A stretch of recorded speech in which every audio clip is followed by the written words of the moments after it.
last topic which we did was the types of mutual funds and the role of AMFI in mutual funds. So the next topic is SIP and SWP. So you people already know that SIP stands for Systematic Investment Plan. So when instead of a lump sum contribution in the mutual fund, an investor feels more comfortable investing small amounts periodically, then that takes the shape of a systematic investment plan. So people who are not able to make major contributions to SIP, they are able to contribute a small amount every month, and then that averages out to a good contribution, and they are able to earn a good return on the investment. Today, SIP in the Indian mutual fund industry is said to be the backbone of this industry because the major contribution in mutual funds is coming through SIP. I will disclose the figures in the further slides, but this compounding of returns helps the investor to earn a decent return on the investment made. So the financial burden is reduced because of this periodic contribution in the corpus. On the other hand, SWP stands for Systematic Withdrawal Plan. So this is for people who are dependent on earnings from the mutual fund investment. So like pensioners, old age people, they would want that every month or every period as decided, they're able to withdraw some money from the mutual fund return they are getting. So herein there is some withdrawal which is facilitated at the end of each month.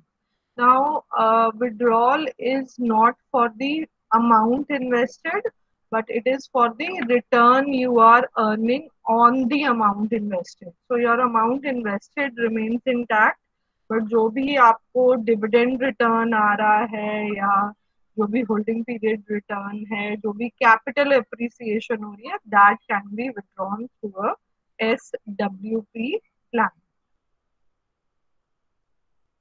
So let's have a look at the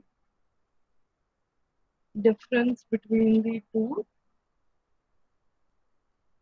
So SIP allows investor to invest a fixed amount, while SWP allows the investors to withdraw a fixed amount at regular intervals. Now, SIP is beneficial for people who are looking for a consistent investment. It is basically ensuring that some investment is being made on regular basis, while SWP is for the people who are actually looking for withdrawals to meet their expenses. Both of the values, both of these schemes are they are working on mostly monthly basis. So how does it work?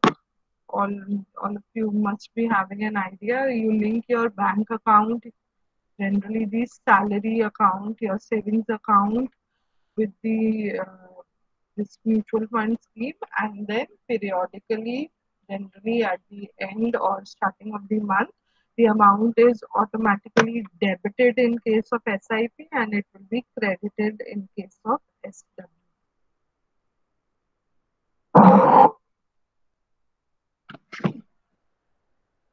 Okay, next is ELSS. I had given you an overview of what ELS stands for. ELSS stands for Equity Linked Savings Scheme of mutual funds, where the majority of the corpus is invested in equity shares. Now, this gives the investor a benefit of tax exemption up to 1,50,000 under Section 80C. However, the taxability at the time of exit from the scheme is the same as applies to the other mutual funds. In case of ELSS, 80% of the corpus must be invested in equity instruments, and there is a lock-in period of 3 years. Now, lock-in period is the period in which if you withdraw, now there is a foundation of not withdrawing, but if you withdraw, if you have some urgency, some emergency, and you want to withdraw, then you need to pay an exit load. So, exit charge is taken by the mutual fund company. Basically, this load is kept so as to discourage people from exiting these schemes prematurely, and this generally kept at 1% of the amount you want to withdraw. So this acts as a uh, demotivator for the people to withdraw prematurely. But if you need to withdraw within the lock-in period, then this is something you need to pay to the mutual fund company. So talking about the loads involved or the fees, commission involved in the mutual funds, the first and foremost is the entry load. Now, entry load basically means that when you are entering the mutual fund for the first time, then there's an initial cost which is being charged by the mutual fund on the investment being made by you. But in the year 2009, SEBI has withdrawn entry load. So now no investment scheme can charge an entry load from the investor. However, exit load still exists. So SEBI has allowed a maximum exit load of 7%, but generally firms keep it to 1%. Again, this needs to be paid only when you are withdrawing from the mutual fund in the lock-in period. Otherwise, they do not charge exit load on the schemes.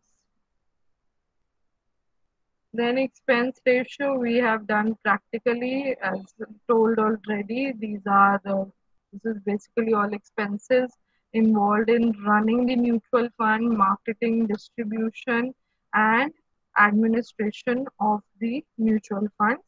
So these expenses are generally charged as an annual fees and adjusted in the returns of the investor. This percentage is invested in the return of the investor. Coming to the emerging trends in mutual funds, if we talk about the evolution of mutual funds, UTI was the first mutual fund which was launched by UTI. UTI was established in 1963. It came up with the UTI unit scheme in 1964, and though it was set up by RBI, it was later taken over by IDBI. Now, at the end of the first phase in the evolution, UTI held 6,700 crores of assets under management. In the second phase, subsequently, more public sector funds were launched in this industry, majorly being the ones launched by LIC and GIC. And then, as a result, the even SBI mutual fund was launched in this phase. And then, at the end of this phase, the mutual fund, the asset under management increased to 47,004 crores. Post the second phase, private sector funds were also permitted to operate in 1993. more mutual fund players were allowed by SEBI in the industry. The regulations, especially if I talk about the year 1996, SEBI tightened the regulations, proper framework was laid out for mutual fund investments. And in this period, there was a major jump in the investments in the mutual fund. And now we are in the fourth phase of the mutual fund evolution. UTI was split up in two parts. You can see on your screens there was one group, one portion which was taken up by T Rowe, and the other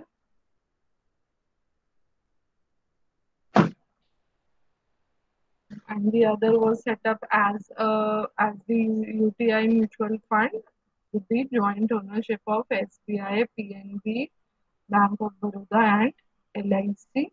And the number of investors, the volume of investment, and the type of schemes, they have increased rapidly in the fourth phase of the mutual fund evolution. So there are some recent facts on your screens, the kind of investment, the reach of the mutual funds. Majority investment is concentrated in the equity linked schemes. So the debt linked schemes or the liquid schemes, liquid market, money market schemes are not as popular as the equity linked schemes, but the participation has improved with digitalization of the banking sector, and reaching out has become easier in tier 2, tier 3 cities, which is shown by the massive jump in the SIPs in this industry. So I think there is some formatting error here, but there have been some changes with respect to rules regulations in the mutual fund industry in the year 2020. So these changed regulations have been discussed here. First is change in investment mandate of multi-cap funds. Multi-cap funds are basically the funds which are investing across industries, across companies varying in capitalization. So it was seen that they generally focused on the large cap companies. But now SEBI has issued regulation through a circular that 25% needs to be minimum of 25% needs to be invested in large cap, then medium cap, and 25% in small cap industries, small cap stocks, so that this is equally spread. तो 75% exposure define कर दिया है SEBI ने, and rest 25% is at the disposal of the AMC. Also, more transparency has been brought about in the debt security transactions. So the kind of yield that is expected, what is the risk involved, that needs to be disclosed by the mutual fund company. And then again, this fund house, earlier the yields were disclosed on monthly basis. Now the yields need to be disclosed on fortnightly basis. Then third is ESG investing. So with increasing awareness, concern for environment, the mutual funds are now moving to companies which are performing well on these three parameters. So ESG stands for environmental, social, and global investing. So these schemes have been launched by a number of fund houses. So earlier in 2019, there were limited companies which were participating in ESG funds. Now Kotak, Axis, you think HDFC, you think about any big fund house, they are making investment in. this direction. Then Riskometer has been revamped. What is Riskometer? It is risk labeling system. So it basically gives an idea to the investor about the risk inherent in the mutual funds they are investing in. So earlier there were categories of very low risk, medium risk, high risk. Now very high risk has also been added.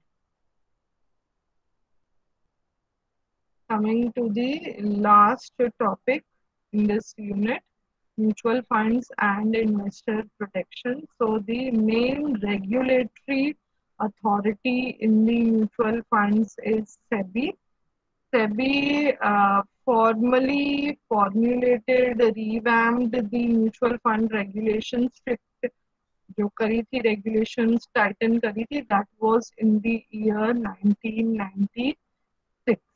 Now it's not only SEBI but RBI, which is also even the finance industry, Ministry of Finance, sorry, is also playing a very crucial role in this industry.